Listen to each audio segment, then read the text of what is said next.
Good morning. Today is 27 December 2016 and we are going to discuss the articles of The Hindu. सबसे पहले नज़र डालते हैं कौन कौन से आर्टिकल आज हम डिस्कस करने जा रहे हैं। अग्नि 5 का हमने सफल एक्सपेरिमेंट किया, उससे रिलेटेड ये साइड में छोटा आर्टिकल है जिसे हम डिस्कस करेंगे।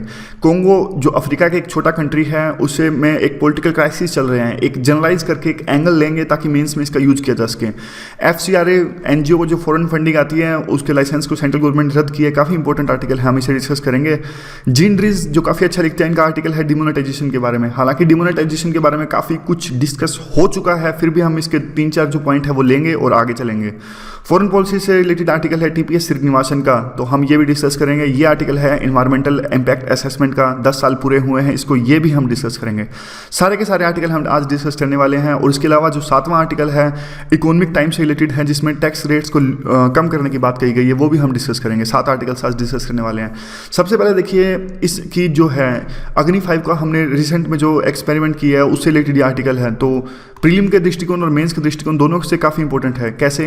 देखिए प्रीलिम में तो साफ साफ ऐसे क्वेश्चन आते हैं कि कौन से टाइप की मिसाइल है जो अग्नि 5 है, सरफेस टू सरफेस है या सरफेस टू एयर है, इसकी रेंज कितनी है। 2014 में इसका क्वेश्चन आया था, 2014 में पूछा गया था अग्नि 5 की रेंज कितनी है और कैसी मिसाइल है, सरफेस टू सरफेस है क्या नहीं है। तो काफ़ी इंपॉर्टेंट है, ये मेंस के दृष्टिकोण से भी इंपॉर्टेंट है। मेंस में लेकिन इस तरह के क्वेश्चन नहीं आएंगे कि स्पेसिफिक मिसाइल से रिलेटेड की टेल अस समथिंग अबाउट अग्नि 5, नहीं बिल्कुल भी नहीं आएंगे। वो होलिस्टिक क्वेश्चन आएंगे मेंस में कि recent missile test have boosted India's second strike capability comment. तो इस बारे में हमें इसके अग्नि 5 अरिहंत इस टाइप के मिसाइल्स का एग्जांपल ले सकते हैं। तो यहाँ पे देख लेते हैं। ये है थोड़ा अग्नि 4 है वैसे तो, लेकिन इस तरह के देखिए आप रेंज होती है, रेंज पे क्वेश्चन आते हैं। 2002 में इसको किया था, तो 700 किलोमीटर रेंज, अग्नि 2 की 2500। याद करने के लिए एक सीधा सा फंडा है। देखिए 1 है तो 700, 2 है तो 2500, 3 है तो 3500, 4 है तो 4000, 5 है तो 5000। तो याद रह जाएगा आपको, मतलब एक सिमिट्री सी बन रही है। देखो सेकंड है तो 2500, 2 में आंकड़ा है, 3 है तो 3500 में आंकड़ा है, इस तरह की ये बात है। और आगे चलते हैं इस पे। तो ये बैलिस्टिक मिसाइल है। बैलिस्टिक मिसाइल और क्रूज मिसाइल्स हमने डिस्कस किया था उस दिन, फिर दोबारा से देख लीजिए आप। बैलिस्टिक मिसाइल है तो ऐसे जाती है, देखिए यहाँ से मान लो आपने लॉन्च करी, नीचे देखिए हरे पेन की तरफ नीचे यहाँ से लॉन्च किया आपने, तो यहाँ पे जाएगी यहाँ तक। उसके बाद में ये एक ट्रेजेक्टरी बनाएगी, प्रोजेक्टाइल बनाएगी, और उसके बाद में ये अपने आप ग्रेविटेशन के प्रभाव से नीचे आएगी यहाँ पे देखिए। जबकि क्रूज मिसाइल पूरी की पूरी गाइडेड होती है। क्रूज मिसाइल ऐसे जाती है, यहाँ से ऊपर जाएगी और फिर एक स्पाटा जाएगी ऐसे एकदम लाइन में स्पाटा, ये ग्रेविटेशन के फॉर्म में नहीं आती। यानी ये देखिए ये डिफरेंस है। बैलिस्टिक मिसाइल प्रोजेक्टाइल की फॉर्म में आती है। तो और देख लेते हैं कौन से इसमें। अब आर्टिकल के कंटेक्स्ट में आते हैं जल्दी से। देखिए कंटेक्स्ट क्या है।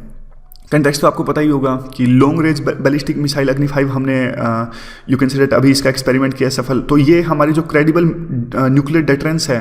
क्रेडिबल न्यूक्लियर डिटरेंस क्या होता है? देखिए क्रेडिबल न्यूक्लियर डिटरेंस ये होता है कि हमारे पास इतने वेपन्स हैं तो हम दूसरे देशों को डरा सकें, यानी दूसरे देश हम पे हमला करने से पहले 100 बार सोचें। उनको पता होना चाहिए कि हमारे पास हथियार है, अगर हमने इंडिया पर हमला किया तो इंडिया जो हमारे हमला झेल जाएगा, लेकिन जो सेकेंड रिटालिएशन होगा वो बहुत ज़्यादा खतरनाक होगा। तो एक न्यूक्लियर डिटरेंस इस चीज़ को कहते हैं कि डराना, यानी हथियार हैं। अब देख लीजिए छोटी सी सिंपल सी बात बताता हूँ मैं, सिंपल से लॉजिक से आप समझ जाओगे। अगर चोर को पता होगा कि इस घर में बंदूक है तो वो कभी नहीं जाएगा उस घर में चोरी करने। तो बाकी देशों को पता होगा कि हमारे पास ज़बरदस्त हथियार हैं और इस तरह की मिसाइल्स हैं, तो वो कभी हिम्मत भी नहीं करेंगे हमारे देश पे हमला करने की। तो ये इसी चीज़ को कहते हैं सिंपल शब्दों में, लेमन टर्म्स में, क्रेडिबल न्यूक्लियर डिटरेंस। उसके बाद देखिए हमने रिसेंट में INS अरिहंत भी अभी इसका भी एक्सपेरिमेंट किया था। तो इससे तो हमारी जो न्यूक्लियर जो है पावर और ज़्यादा स्ट्रॉन्ग हो जाती है। मतलब न्यूक्लियर पावर तो हमारे पास वैसे भी है, लेकिन जो इस तरह की सबमरीन्स होती हैं, मिसाइल्स होती हैं, उन पे लाद के ही तो हम न्यूक्लियर बम फोड़ेंगे, तो इसलिए ये इंपॉर्टेंट है। तो उसके बाद देखिए अरिहंत के बाद और अग्नि 5 के बाद इसका एक्सपेरिमेंट कहाँ किया है, कई बार इस पर भी क्वेश्चन आता है। डॉक्टर अब्दुल कलाम आइलैंड, अभी रिसेंट में एक आइलैंड का नाम बदल के अब्दुल कलाम आइलैंड रखा गया था उड़ीसा के अंदर में। उस आइलैंड का नाम बताइए, उस आइलैंड का नाम क्या है? व्हीलर आइलैंड है क्या, कोई दूसरा आइलैंड है, सागर आइलैंड है? तो आपको ये बताना है। विद द 4 टेस्ट अग्नि 5 अब इंडक्शन के लिए तैयार है। और पहले से देखिए टारगेट रेंज 700 से 4000 किलोमीटर पहले से टेस्ट हो चुकी है। इवन जो पृथ्वी है वो भी हमारे अभी जो स्ट्रेटेजिक फोर्स कमांड में शामिल है, इसको यूज किया जा सकता है। तो इंपॉर्टेंस क्या है इस तरह की जो एड्स ऑन होते हैं, यानी हमने अग्नि 5 ऐड कर दिया, अरिहंत ऐड कर दिया, तो इसकी इंपॉर्टेंस क्या क्या है देखिए।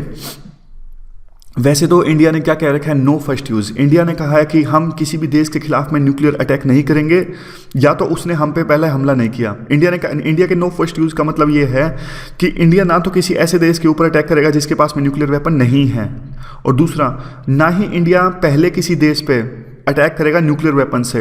यानी पहला, जैसे पाकिस्तान ने हमारे ऊपर कितना भी छोटा मोटा हमला कर दिया, लेकिन पाकिस्तान पे हम न्यूक्लियर हमला कभी भी नहीं करेंगे, जबकि वो हम पे न्यूक्लियर हमला नहीं करेगा। कहने का मतलब समझ गए ना आप, कि दो कारण दोबारा से आपको बता देता हूँ, क्लैरिटी मोर ज़्यादा आ जाएगी।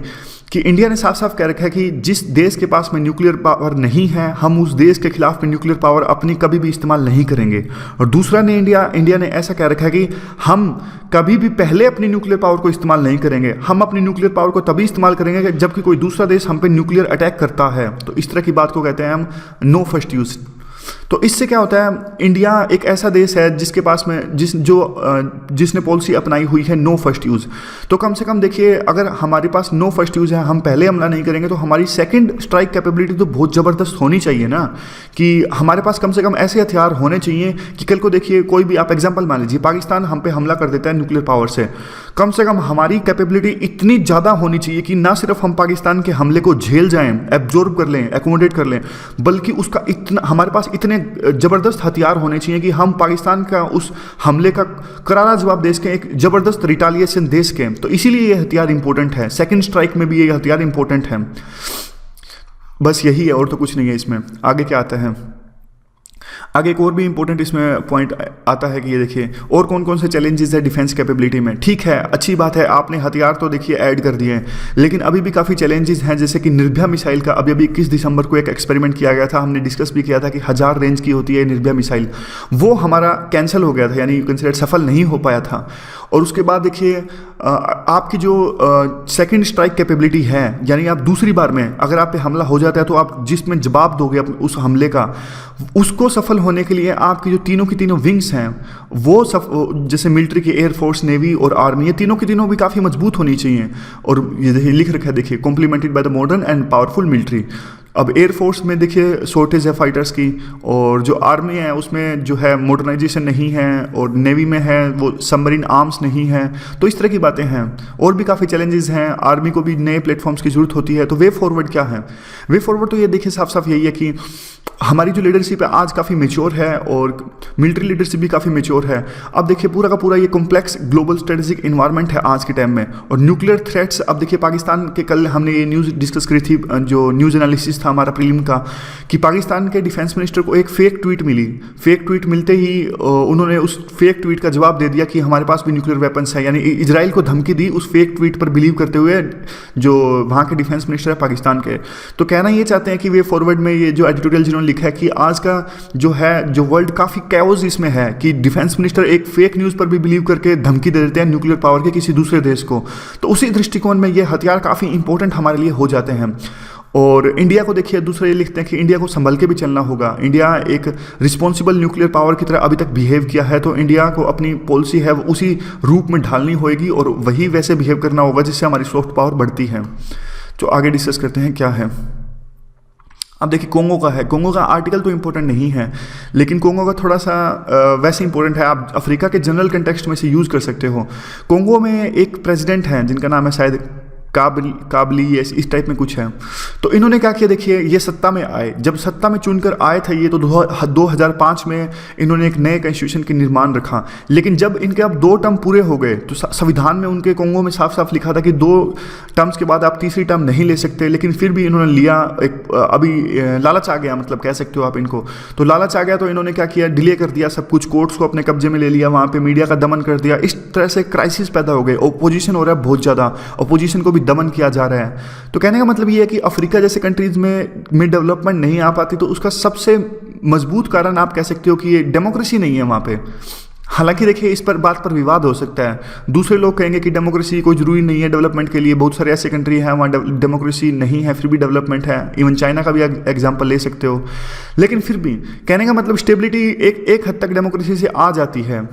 खैर अलग अलग व्यू इसके बारे में हो सकते हैं, लेकिन आप अफ्रीका के कंटेक्स्ट में यूँ लिख देना, डेमोक्रेसी मत लिखो तो ऐसे लिख देना कि अफ्रीका में डेवलपमेंट ना आने के कारण सबसे ज़्यादा ये है कि पॉलिटिकल क्राइसिस वहाँ पर हमेशा रहता है, स्टेबिलिटी नहीं है, आपस में लड़ते रहते हैं, सिविल वार चलता रहता है। इसी कारण से अफ्रीका बहुत पिछड़ा हुआ है। तो कहीं भी यूज कर सकते हो इस पॉइंट को। आगे चलते हैं। FCRA यानी फॉरेन कंट्रीब्यूशन वाला फॉरेन फंडिंग जो NGO है उससे रिलेटेड काफ़ी इंपॉर्टेंट आर्टिकल है। पेपर 2 के लिए साफ साफ टॉपिक है कि NGO एथिक्स में, तो अभी 2016 के एथिक्स के पेपर में एक क्वेश्चन आया था NGO से रिलेटेड, तो ये काफ़ी इंपॉर्टेंट हो जाता है। ये FCRA का पूरा टॉपिक इसमें कवर हो जाता है, लेकिन इसमें इस आर्टिकल में ज़्यादा फोकस है फॉरेन फंडिंग पर। प्रीलिम में पूछ सकते हैं कि FCRA है क्या, तो अभी तो इस पूरा आर्टिकल डिस्कस करें तो अभी याद हो जाएगा, लेकिन प्रीलिम में हो सकता है आपको याद ना आए तो याद कर लीजिएगा। मेंस में इसका क्वेश्चन इस तरह से आ सकता है, with respect to the recent curbs, जिस हिसाब से रीसेंट कब्स अब लगाए हैं सेंट्रल गवर्नमेंट ने NGOs पर, आपकी क्या राय है, कौन कौन से इश्यूज इन्वॉल्व हैं NGOs को जो फॉरेन फंडिंग मिलती है उसमें, और कैसे एक बैलेंस इस्टेब्लिश होना चाहिए रेगुलेशन के बीच में और इंडिपेंडेंस ऑफ NGO के बीच में with respect to the foreign funding. तो इस तरह का क्वेश्चन आ सकता है, हम अभी से डिस्कस करते हैं। कंटेक्स्ट क्या है इस आर्टिकल का?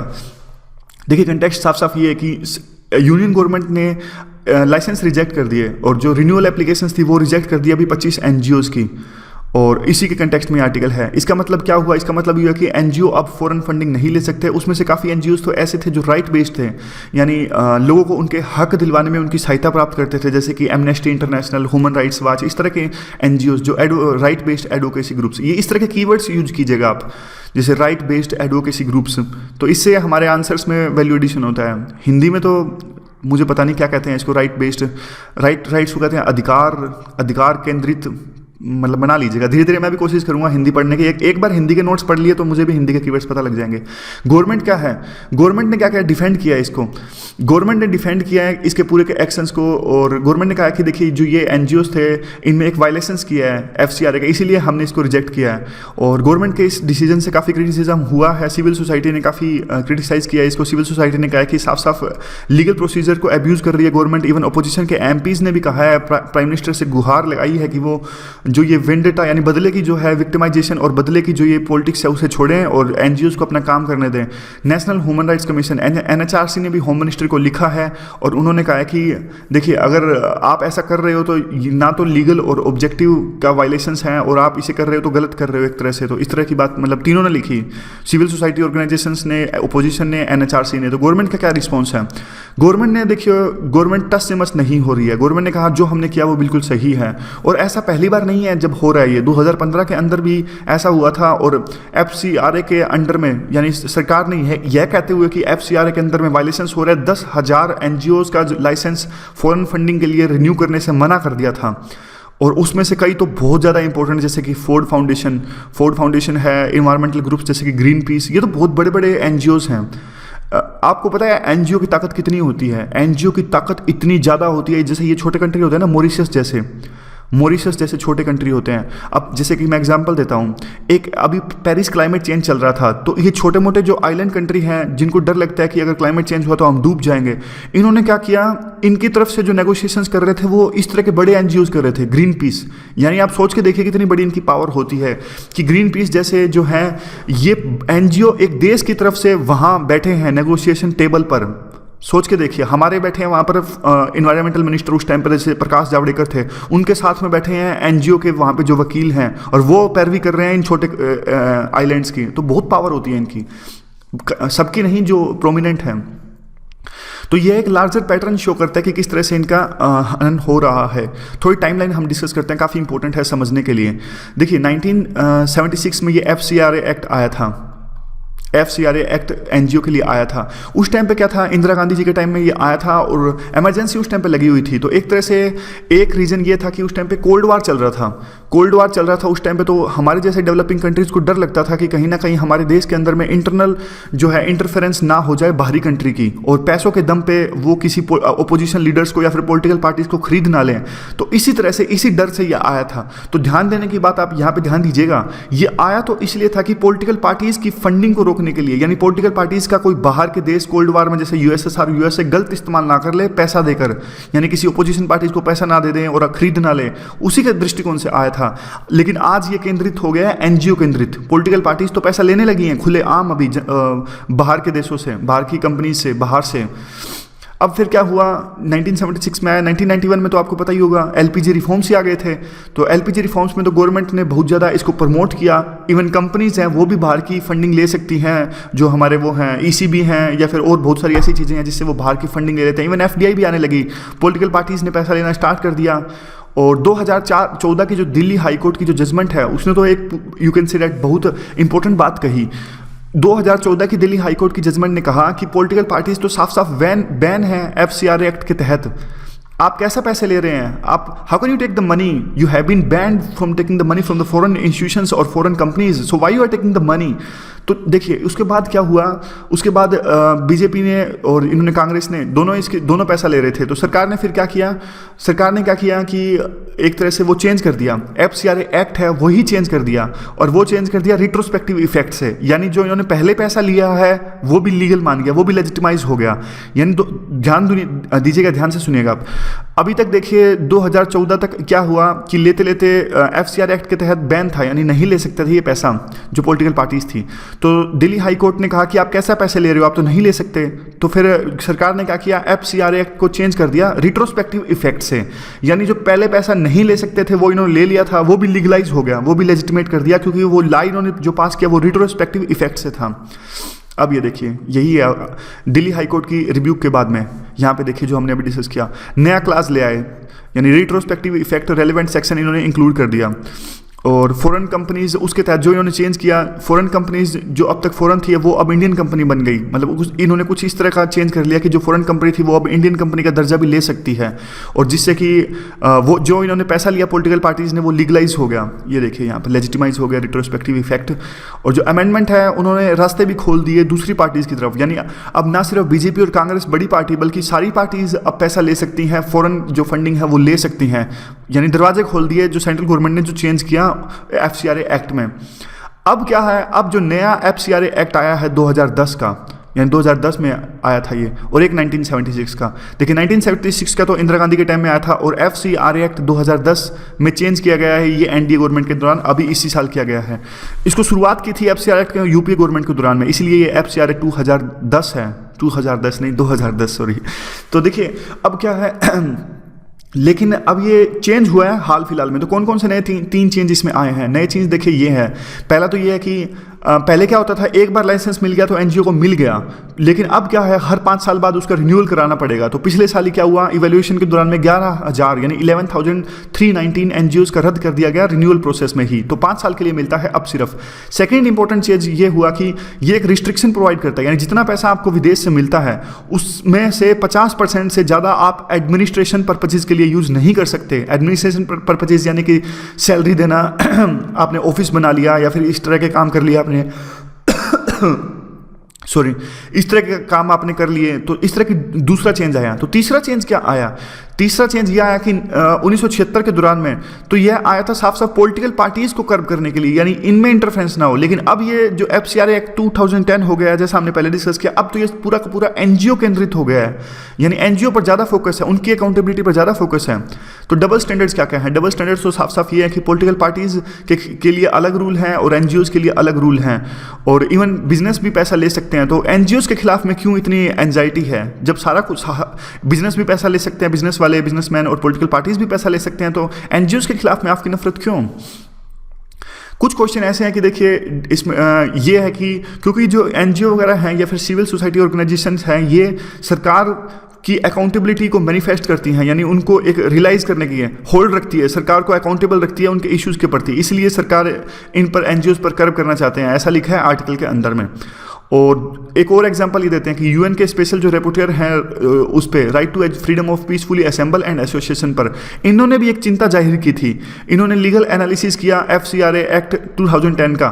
तो इन्होंने क्या किया, इन्होंने अपने इसमें बताया कि जो ये हैं इसके प्रोविजंस हैं ये इंटरनेशनल लॉ के स्टैंडर्ड्स के हिसाब से नहीं हैं, और भी ज़्यादा क्रिटिसिज्म इन्होंने किया। इन्होंने क्या किया, देखिए पब्लिक इंटरेस्ट और इकोनॉमिक इंटरेस्ट के चक्कर में अगर आप किसी को वो कर रहे हो, दमन कर रहे हो एनजीओज का, तो वो एक अच्छी बात नहीं है। ये freedom of speech and assembly के लिए इसके लिए बेकार चीज़ है।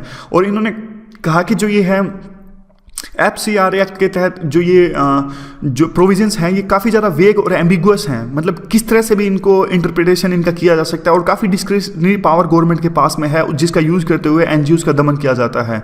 ये सब बातें इन्होंने कही थी। जो UN के स्पेशल, ये नीचे हमने पढ़ा था, UN special reporter of right to freedom of peacefully assembly of association, इन्होंने कही हैं ये सारी बातें। मतलब हमें क्या करना है, हमें किसी ने भी ये बातें कही हो, हमें तो प्लस के पॉइंट्स लिखने हैं, नेगेटिव के पॉइंट्स लिखने हैं। प्लस के पॉइंट्स वैसे इसमें दिए नहीं है, लेकिन मैं आपको 2-3 पॉइंट बताऊंगा कि सरकार क्यों दमन करती है असल में। अब देखिए, right to freedom of association है वो universal declaration of human rights के तहत आता है, तो साफ साफ NGOs का दमन करना तो ये ह्यूमन राइट्स का दमन है। तो सॉल्यूशन क्या होना चाहिए? सॉल्यूशन भी अच्छा लिखते हैं वैसे ये। सॉल्यूशन ये कहते हैं कि NGOs का है वो फंडिंग है वो रेगुलेटेड होनी चाहिए, इसमें तो कोई दो राय नहीं है, लेकिन कैसे होनी चाहिए ये एक विवाद का इशू है। ये कहते हैं कि और भी दूसरे रास्ते हो सकते हैं जिससे इनकी जो फंडिंग है वो रेगुलेट किया जाए। जैसे कि एक पिछले दिनों एक 7 मेंबर टास्क फोर्स का गठन किया गया था 2009 में, जो कि बनाती है एक national level self regulatory agency, यानी NGOs की एक ऐसी सेल्फ रेगुलेटरिंग एजेंसी जैसे मीडिया की होती है, जिससे ये NGO अपने आप को रेगुलेट करते हैं। दूसरा है ये एक, इसके लिए हो सकता था नेशनल एक्रीडिशन काउंसिल ऑफ इंडिया, ये हो सकता था। ये क्या करती, ये सिविल सोसाइटीज़ और इन सबको वो करती, मॉनिटर करती और देखती क्या क्या इसमें गलत हो रहा है। एक इस तरह की बॉडी ये होती जैसे कि हमारी bar council of India. Bar council of India आपको पता होगा वकीलों को मॉनिटर करती है, एक इंडिपेंडेंट और स्टैचुरी बॉडी है। तो ये कह रहे हैं कि इस तरह की जो बार काउंसिल की तरह इंडिपेंडेंट और स्टैचुरी बॉडी भी NGOs के लिए होनी चाहिए, जो NGOs को मॉनिटर करेगी। दूसरा ये कह रहे हैं कि इस टास्क फोर्स ने अपनी रिकमेंडेशन दी प्लानिंग कमीशन को, लेकिन बाद में अमल नहीं हो पाया। लास्ट में कहते हैं कि सही टाइम है कि अभी जो FCR एक्ट के तहत में जो गलतियां हुई है उनको सुधारने के लिए और इनको राइट्स देने के लिए, इस तरह की बात कहते हैं। हाँ, तो मैं ये कह रहा था कि सरकार असल में इनको क्यों इनके राइट्स लेती है। देखिए, एक रिपोर्ट आई थी IB की रिपोर्ट ये आई थी कि ये जो NGOs हैं, काफ़ी बार NGO क्या होता है, ये फॉरेन कंट्री से फंडिंग लेते हैं, लेकिन उसका इस्तेमाल क्या करते हैं, अपने फ़ायदे के लिए करते हैं। मैं आपको छोटा सा एग्जांपल देता हूँ। देखिए, इंडिया एक डील कर रहा है न्यूक्लियर एनर्जी के लिए। छोटा सा एग्जांपल है, ध्यान से सुनिएगा। इंडिया अगर एक न्यूक्लियर एनर्जी के लिए डील कर रहा है ऑस्ट्रेलिया के साथ में, और दूसरा क्या है, इंडिया को एक नए कोल माइंस मिल गए इंडिया को मध्य प्रदेश के अंदर में इंडिया को कोल माइंस मिल गए, तो इंडिया उनको अब यूटिलाइज करेगा बढ़िया ढंग से। लेकिन अब क्या हुआ, अब ऑस्ट्रेलिया वालों को यूं लगता है, सिर्फ एग्जांपल है, आप फैक्ट्स पे मत जाइएगा, एग्जांपल को समझने की कोशिश कीजिए, सिर्फ फैक्ट्स पे मत जाइएगा। ऑस्ट्रेलिया को यूं लगता है कि देखिए, अगर इंडिया ने इन कोल माइंस को यूज करना स्टार्ट कर दिया तो वो हमसे न्यूक्लियर पावर नहीं खरीदेंगे। तो ऑस्ट्रेलिया वाले क्या करेंगे, ऑस्ट्रेलिया वाले एक NGO को पैसे देंगे, ग्रीन पीस का नाम है। तो ये ग्रीन पीस वाले क्या करेंगे, जहां पे हमें कोल माइंस मिली है मध्य प्रदेश में, उसमें जाके वहां के लोगों में जाके एक भ्रांति पैदा करेंगे कि देखिए कोल माइंस से आपको बहुत नुकसान होगा। तो इस कोल माइंस के प्रोजेक्ट में अड़ंगा डाल देंगे जानबूझ के ये NGO वाले। इससे क्या होगा, अब वो कोल माइंस का यूज होता हमारा बहुत ज़्यादा, तो हम उसे यूज कर सकते थे और हमें न्यूक्लियर पावर लेने की आवश्यकता नहीं पड़ती। लेकिन अब जबकि ये प्रोटेस्ट होना स्टार्ट हो गया सब कुछ, हम दोबारा जाएंगे ऑस्ट्रेलिया वालों के पास में, हम कहेंगे जी हमें तो न्यूक्लियर पावर दे दो, हमारे तो वो बंद होगी कोल माइंस हैं जो। तो इस तरह की देखिए NGO, फैक्ट्स पे मत जाइएगा, ये सिर्फ एग्जाम्पल है। जैसे और भी एग्जाम्पल बताता हूँ आपको। न्यूक्लियर पावर प्लांट बनाया हमने तमिलनाडु में न्यूक्लियर पावर बनाया, वहाँ पे कलपक्कम में भी है, एक दूसरा भी कुड़ेकुनल जो भी नाम था उसका। तो देखिए वहाँ पर काफ़ी प्रोटेस्ट हुआ था न्यूक्लियर पावर का। तो ऐसा आरोप लगा था कि वहाँ पे जो प्रोटेस्ट है वो हमने रशिया की सहायता से बनाया था, शायद रशिया की सहायता से बनाया था वो हमने। तो क्या हुआ, वहाँ पे आरोप लगा कि इन दूसरे देश, यानी जैसे फ्रांस भी हमें न्यूक्लियर पावर देता है, US भी हमें न्यूक्लियर पावर देता है, फ्रांस जैतरपुर में बना रहा है शायद। तो क्या हुआ, आरोप ये लगा कि दूसरे देशों ने, जो रशिया के कंपिटिटर्स हैं, उन्होंने उन लोगों को पैसे दिए जो इसका वहाँ पे रशिया द्वारा बनाए गए न्यूक्लियर पावर प्लांट का विरोध कर रहे थे। तो इसी चक्कर में क्या होता है, विरोध की राजनीति जो है उसमें हमारी जो काफ़ी इकोनॉमी का लॉस हो जाता है। तो देखिए, ये बिल्कुल तो ये बातें सही नहीं हो सकती, लेकिन ये बातें कुछ हद तक सही हैं। इसीलिए सेंट्रल गवर्नमेंट कर्ब करने की कोशिश करता है कभी कभी इनको, क्योंकि इनको पता होता है ये फॉरेन कंट्रीज के जो पर्पजेज है वो सर्व कर रहे हैं। इतने ये NGOs दूध के धुले नहीं होते। जो ये पूरा का पूरा जो अरब रेवोल्यूशन आया, अरब रेवोल्यूशन में कई कंट्रीज में तो देखिए ये साफ साफ था जो जनता के द्वारा केंद्रित था, लेकिन अरब रेवोल्यूशन में काफ़ी सारी ऐसी चीज़ें थी जो NGOs द्वारा भड़काई गई थी, और उन NGOs को पैसे दिए गए थे फॉरेन गवर्नमेंट्स ने, जैसे US ने सीरिया में पैसे दिए, इस तरह से। तो काफ़ी कुछ डिस्कस हो गया। चल आगे चलते हैं जल्दी से। जो मिड टर्म इवैल्यूएशन है मोदी के फॉरेन पॉलिसी का, उससे रिलेटेड ये आर्टिकल है, जल्दी जल्दी डिस्कस करते हैं क्योंकि फॉरेन पॉलिसी से रिलेटेड हमें सब कुछ पता ही है। देखिए 2.5 साल पूरे हो गए मोदी के, तो इनकी एंट्री काफ़ी ड्रामेटिक थी, सरप्राइज भरी थी और एनर्जी के साथ ये आए थे। डिसाइसिवनेस यानी एक बढ़िया तरह से डिसीजन लेने की पावर इनके पास थी, ओरेटरी स्किल्स, बोलने की शक्ति अच्छी थी, तो इस तरह से ये आए थे। और उनके आने के बाद में पहला एक्ट, 3 एक्ट में ये पूरा आर्टिकल डिस्कस करते हैं। इस स्लाइड में है पहला एक्ट, फिर दूसरी स्टेज, फिर तीसरी स्टेज। अभी तक 3 स्टेज से पास हो चुके हैं 2.5 साल में मोदी। तो शुरू में तो देखिए काफ़ी एनर्जी आई थी, इंडिया विजिबल होना स्टार्ट हो गया था और लग ये रहा था कि अब इंडिया सिर्फ स्पेक्टेटर यानी दर्शक की तरह नहीं रहेगा, काफ़ी डिसीजंस इंडिया लेगा। लेकिन उसके बाद क्या होना स्टार्ट हुआ, देखिए उसके बाद में सेकंड एक्ट में ये होना स्टार्ट हुआ कि काफ़ी कॉम्प्लेक्स इश्यूज आने स्टार्ट हो गए, राइवल्स पैदा हो गए और एडवर्सरीज थे और काफ़ी कॉम्प्लिकेशंस पैदा हो गए। और साफ साफ जो हेजिटेशंस ऑफ हिस्ट्री है उनको छोड़ पाना इतना आसान नहीं है। पाकिस्तान के रिस्पेक्ट में ये बात कर रहे हैं, जिस तरह के पाकिस्तान में इतना आसान नहीं है इश्यूज़ को सोल्व करना क्योंकि हिस्ट्री जुड़ी हुई है। और टू मैनी बॉक्सेस, ये कहते हैं कि too many boxes standard solution निकालने की कोशिश करी, लेकिन एक आउटकम या फिर out of the box idea जो मोदी ने निकालने की कोशिश करी वो नहीं आ पाया, पाकिस्तान के रिस्पेक्ट में भी, चाइना के रिस्पेक्ट में भी। और जो पॉलिसीज इन्होंने out of the box policy निकाली, जैसे नवाज शरीफ के जन्मदिन पर ये गए पाकिस्तान की, एक सरप्राइज भरी पॉलिसी थी, out of the box idea था, लेकिन वो सफल नहीं हो पाया, ना ही इस तरह के आइडिया चाइना के रिस्पेक्ट में सफल हो पाए। तो आगे देखते हैं क्या है। थर्ड एक्ट कौन सा है, ये सेकंड एक्ट था। मतलब देखिए फर्स्ट एक्ट क्या था जब वो पूरे एनर्जी के साथ आए थे, सेकंड एक्ट ये था उन्होंने out of the box idea लाने की कोशिश करी लेकिन सफल नहीं हो पाए। और अब डिस्कस करते हैं थर्ड एक्ट। थर्ड एक्ट में क्या होता है? थर्ड एक्ट में देखिए अब उनको एक डुबियस प्रेज मिल रही है। सभी की सभी यूरोप की कंट्रीज में जो फंडामेंटलिस्ट और राइट विंग के लोग जीत रहे हैं, जैसे ट्रंप जीते, ब्रिटेन एग्जिट हो गए यूरोपियन यूनियन से, और फ्रांस में जो वो लेडी हैं ला पेन वो भी जीतने वाली हैं, ऐसा कह रहे हैं। तो ये कहते हैं कि लोग कहते हैं कि इसकी जो शुरुआत हुई थी राइट विंग के लोगों के जीतने की, वो शुरुआत हुई थी मोदी के जीतने से ही। और उसके बाद में कहते हैं कि अब थर्ड एक्ट में दिखते ही आनी स्टार्ट हो गई जो व्लादिमीर पुतिन है, यानी जो हमारा सदाबहार साथी था रशिया, अब वो चाइना और पाकिस्तान के साथ ज़्यादा फ्लर्ट कर रहा है। और इवन हमें कोशिश करनी चाहिए कि रशिया को एक काफ़ी मिलिट्री कॉन्ट्रैक्ट्स दें इनको और रशिया को शांत करें ताकि वो ज़्यादा पाकिस्तान और चाइना के साथ में ना जाएं और हमारे इंटरेस्ट को हर्ट ना करें। उसका एक एग्जाम्पल इस तरह से भी देते हैं कि रिसेंट जो हार्ट ऑफ एशिया कॉन्फ्रेंस हुई थी उसमें हमने और अफगानिस्तान ने काफ़ी तरह के आरोप लगाए थे पाकिस्तान के ऊपर कि पाकिस्तान टेरर को फंडिंग करता है, लेकिन रशिया ने इस बात को नकार दिया। रशिया ने कहा कि पाकिस्तान के ऊपर लगाए गए आरोप निराधार हैं। तो इस तरह से देखिए रशिया और हमारे बीच की दूरियां वो बढ़ रही हैं। मोमेंटम कैसा रहा पाकिस्तान के दौरान? शुरू में जो मोमेंटम पकड़ा था वो लूज हो गया। देखिए शुरू में तो देखिए क्या किया, अभी हमने थक हार कर सर्जिकल स्ट्राइक्स किए, यानी काफ़ी हमने कोशिशें की। पहले क्या होता था, पहले हर एक गवर्नमेंट की यही पॉलिसी होती थी कि हम पाकिस्तान के साथ तब तक बातचीत नहीं करेंगे जब तक कि वो टेररिज्म को पूरी तरह से छोड़ नहीं देगा। लेकिन मोदी ने ये पूरा कंप्लीटली डिसरिगार्ड कर दिया और काफ़ी तरह की बातचीत स्टार्ट की। नवाज शरीफ के उनके जन्मदिन पर गए और फॉरेन सेक्रेटरी लेवल भी हुए और सुषमा स्वराज भी हमारी वहाँ पर गई। लेकिन उसके बाद में थक हार कर हमने सर्जिकल स्ट्राइक्स किए और जिसका फ़ायदा भी अभी होता दिखाई नहीं दे रहा है। बलूचिस्तान का इशू भी हमने उठाया, काफ़ी कुछ हुआ मतलब पाकिस्तान के कंटेक्स्ट में, हम सबको पता ही है। सार्क के कंटेक्स्ट में भी ये लिख रहे हैं कि शुरू में तो सार्क के एफर्ट्स में उन्होंने अच्छे एफर्ट्स लगाए और अपनी जो सेरेमनी थी ओथ टेकिंग सेरेमनी वहाँ पे सबको बुलाया, लेकिन वो सफल नहीं हो पाया। और अभी थक हार के हमने बिम्स्टेक का यूज़ किया। बिम्स्टेक का यूज़ ब्रिक्स के साथ जब हमारी बातचीत थी, और बिम्स्टेक का यूज़ हमने इसलिए किया क्योंकि इसमें अभी पाकिस्तान नहीं है बिम्स्टेक में। और सार्क ये कह रहे हैं कि देखिए सार्क में अब हमारे ऊपर प्रेशर है चाइना को ऐड करने का, यानी पाकिस्तान बार बार कह रहा है कि चाइना भी सार्क में होना चाहिए। अगर चाइना सार्क में आ गया तो हमारी जो लीडरशिप है सार्क के अंदर वो डाइल्यूट हो जाएगी। और तर्क ये दे रहे हैं कि सारे के सारे कंट्री जो हैं कि एससीओ यानी संघाई कॉर्पोरेशन में अब इंडिया पाकिस्तान वहाँ चले गए हैं तो चाइना भी यहाँ आ सकता है। अगर इस्लामाबाद का जो समिट है जो कैंसिल हुआ है पाकिस्तान के अंदर, वो ना कैंसिल हुआ था तो हमारे ऊपर बहुत प्रेशर होता चाइना को ऐड करने का। देखिए चाइना के कंटेक्स्ट में हमारी पॉलिसीज कैसे रही, कुछ ज़्यादा इतनी ज़्यादा दिक्कत तो नहीं है चाइना के साथ में, मतलब कोई ऐसी बॉर्डर पे टेंशन्स तो नहीं क्रिएट हुई। फिर भी जो चाइना पाकिस्तान की दोस्ती है वो तो बढ़ती ही जा रही है। सीपीसी आप देख लीजिए, वन बेल्ट जो है वो वन बेल्ट वन रोड ये भी बढ़ता जा रहा है। ये एशिया में डोमिनेट करेगा चाइना तो इसको बना के। और मोदी ने भी देखिए अपनी जो पॉलिसीज़ हैं, अपनी जो नज़दीकियाँ हैं वो यूएस, जापान और ऑस्ट्रेलिया जो कि चाइना विरोधी है इनके साथ में बढ़ाई हैं। यानी मोदी ने एक साफ साफ स्टैंड लिया है यूएस के साथ का, और चाइना के विरोध तो नहीं कह सकते, देखिए चाइना का विरोध तो नहीं कह सकते, लेकिन यूएस के साथ ज़्यादा जा रहा है मोदी। और ऊपर देख सकते हैं वेस्टर्न कंट्रीज़ के रिस्पेक्ट में देखिए क्या है। वेस्टर्न के कंटेक्स्ट में देखिए मोदी जी को काफ़ी सफलता हासिल मिली है यहाँ पर। हमारी जो नज़दीकियाँ हैं वो यूएस के साथ में काफ़ी बड़ी हैं और उसका श्रेय कहीं ना कहीं आप मोदी जी को दे सकते हैं। और जो एक ज़्यादा डिफेंस पार्टनर के रूप में उभर के आया है यहाँ पे अमेरिका का हम, और इसमें टेक्नोलॉजी ट्रांसफर वो हमें करेंगे। और कहने का मतलब यह है कि देखिए ट्रंप की पॉलिसी तो अनप्रेडिक्टेबल है, लेकिन फिर भी एक लेवल के बाद में अगर माइग्रेशन के इशू को छोड़ दिया जाए तो हमारे रिलेशंस अच्छे ही होंगे, इस तरह से ये कह रहे हैं। ऊपर से इसका आर्टिकल का सोल्यूशन क्या निकलता है?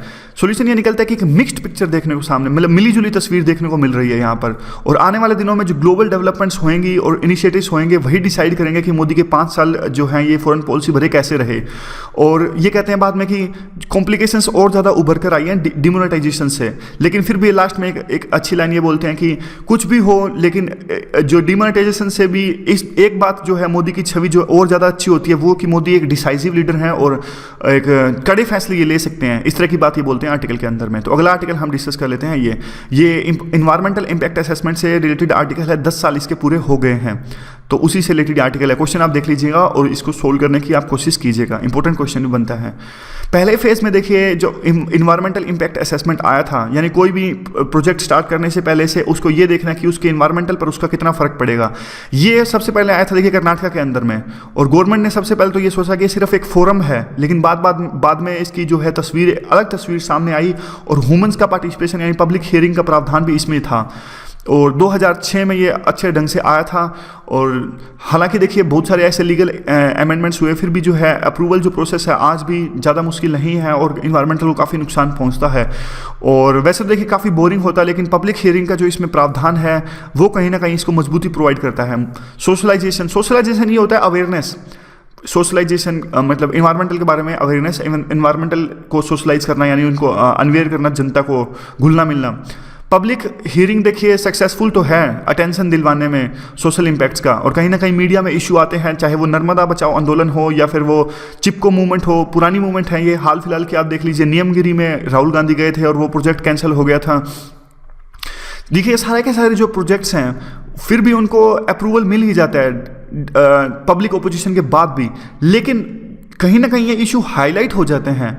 और यह देखिए these hearing have been the excellent open classroom to learn about the political economy.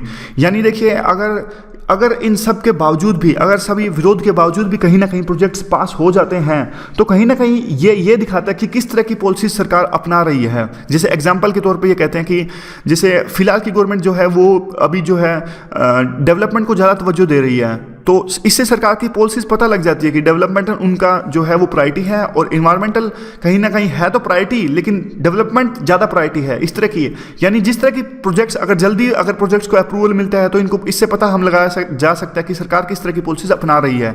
वो है ये, उसके बारे में इसको कहते हैं कि पॉलिटिकल इकोनॉमी। ये पॉलिटिकल साइंस के कंसेप्ट हैं, पॉलिटिकल सोशलाइजेशन, पॉलिटिकल इकोनॉमी, ये जनरल स्टडी के कंसेप्ट नहीं है। ये नेगोशिएशन एक तरह से ये कहते हैं कि रिसेंट केस में और भी बहुत सारे ऐसे केसेस आए कि जल्दी इनको अप्रूवल दे दिया गया प्रोजेक्ट्स को, लेकिन कुछ कंडीशंस की बिहाफ पर।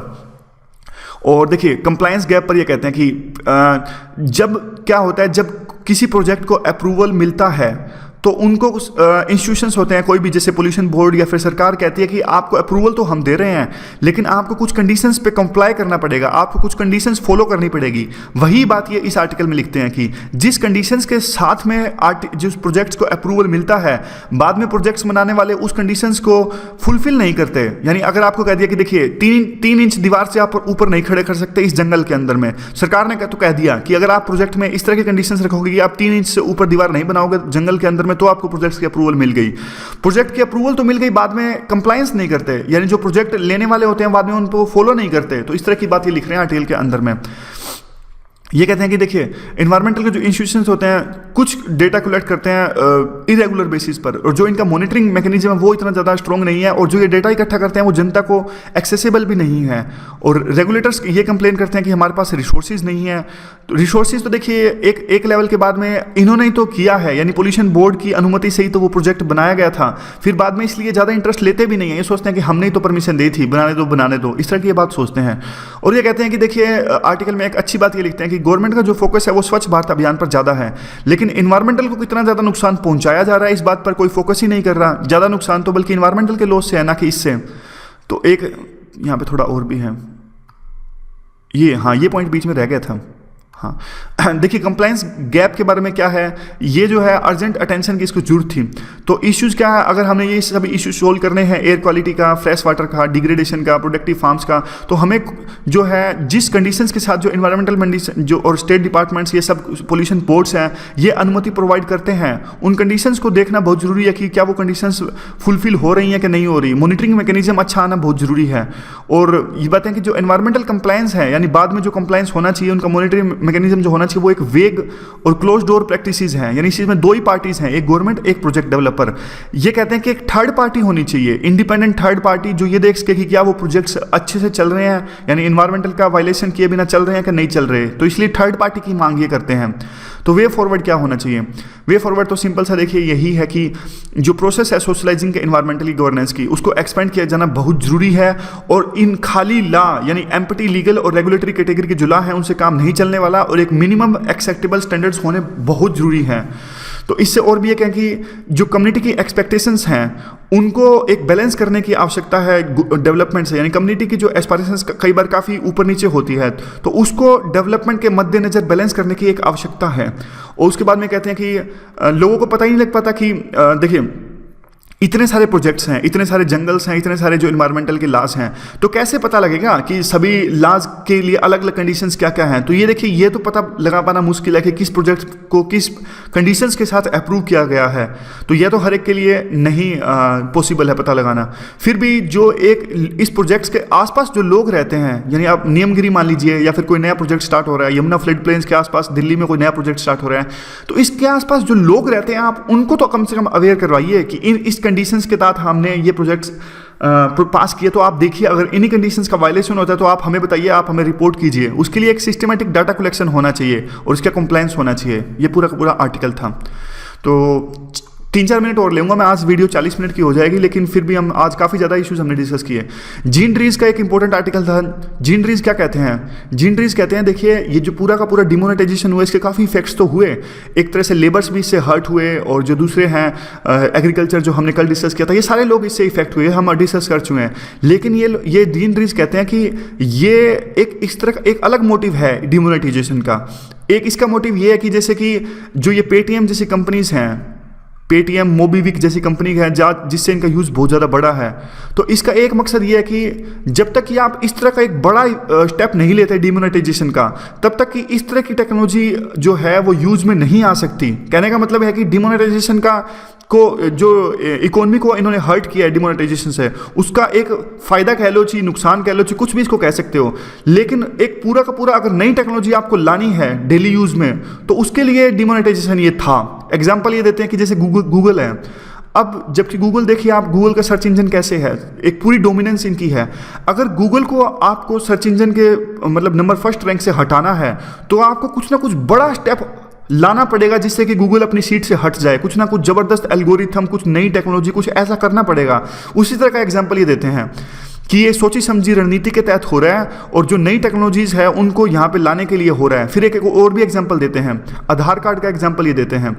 ये कहते हैं कि सरकार कहती है कि हम आधार कार्ड इसलिए ला रहे हैं क्योंकि इससे ना जनता को वेलफेयर स्कीम्स अच्छी होंगी।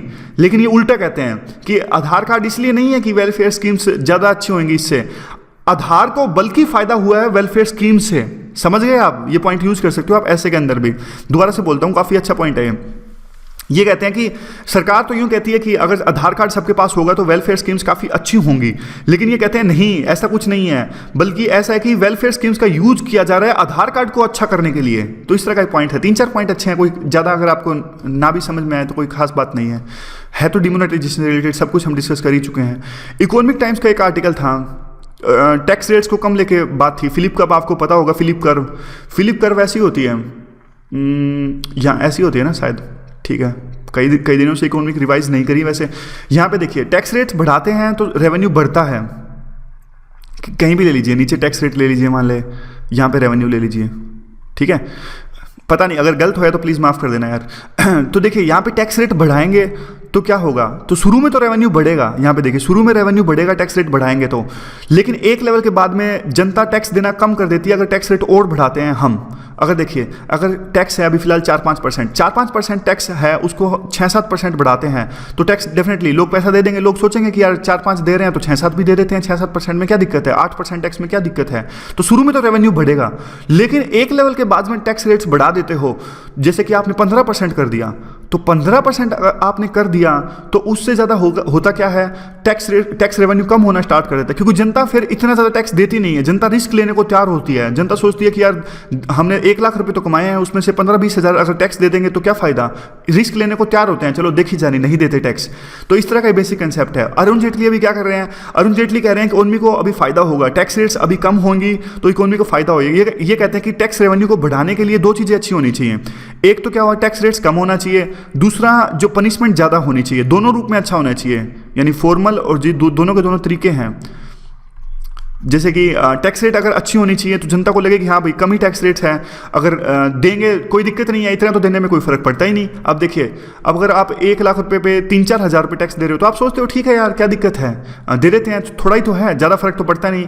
और उसके अलावा दूसरा कह रहे हैं कि जो पीनल प्रोविजंस है वो ज़्यादा होने चाहिए, मतलब 3-4% भी अगर आप ना दो तो जैसे आप पे टैक्स पेनल्टी बहुत ज़्यादा लगनी चाहिए। इससे लोगों को यूँ लगता है कि 3-4% है तो कुछ फ़र्क तो पड़ना ही रहा, अगर नहीं देंगे तो बहुत ज़्यादा फर्क पड़ेगा। तो जब ऐसी सिचुएशन होती है, यानी टैक्स रेट्स कम होती हैं और जो है मॉनिटरिंग ज़्यादा होती है, और जो ये प्रोविजन होते हैं सारे के सारे टैक्स के रिलेटेड जो आसान में आप टैक्स दे सकते हो, जैसे कि अब आजकल ऑनलाइन टैक्स देना स्टार्ट हो गया, तो इस तरह के जब प्रोविजन होते हैं तो टैक्स ज़्यादा दिए जाते हैं। तो 3-4 पॉइंट इंपॉर्टेंट थे, ज़्यादा इंपॉर्टेंट तो नहीं थे। धीरे धीरे इकोनॉमिक टाइम्स के भी हम डिस्कस करेंगे कल से। Thank you very much for discussion.